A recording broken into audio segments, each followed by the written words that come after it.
here we are in Cologne. This was actually a stopover between Munich and Brussels.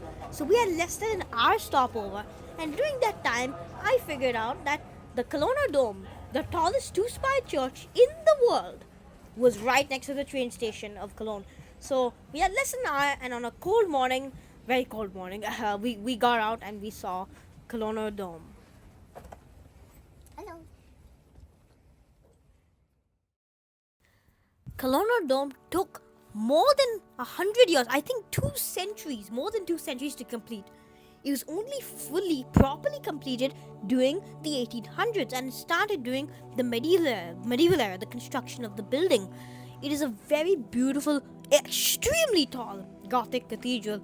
Before the invention of skyscrapers during the early 1900s, the tallest buildings in the world were Gothic cathedrals specifically. Not Romanesque cathedrals, not Baroque cathedrals, Gothic cathedrals specifically, because they had high vaults, high arches, ridiculously tall amounts of stained glass, and tall spires. So this is the tallest two-spired church in the world. The tallest one-spired church, therefore being the tallest church in the world, is Ulminster in another town in Germany. Cologne is located in a very large urbanized area of Germany that's very modern. So it's very beautiful to see such an old, historic, Gothic, humongous Gothic cathedral in the middle of the city center. It was so surreal and beautiful to come inside a church like this on a cold and very breezy morning over here, and it felt just grand. You felt like you were looking up to the heavens. What enhanced the experience even further was that there was pretty much no one in the church. We felt like we had uncovered a gem hidden for millennia.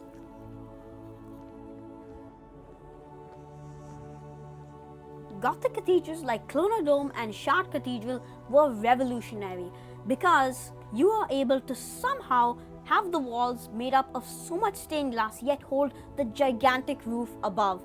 Gothic cathedrals pushed the limits of engineering during the medieval era, and it is a marvel to this day.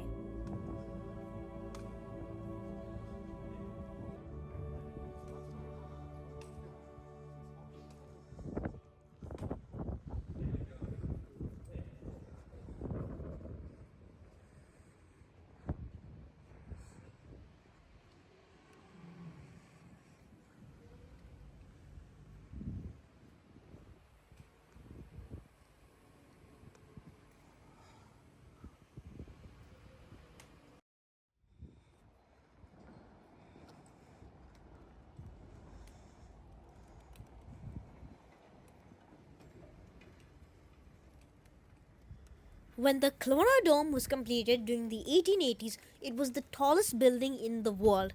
And the next building to surpass it a few years later was the Eiffel Tower, which was completed around the 1890s, approximately, I think. So that is a really huge feat because you are right in the middle of the Industrial Revolution with inventions like steel trussing, and this building from the medieval era gets completed right in the middle of that time period.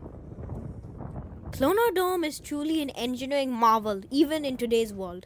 I would highly recommend going to Cologne just for this cathedral alone.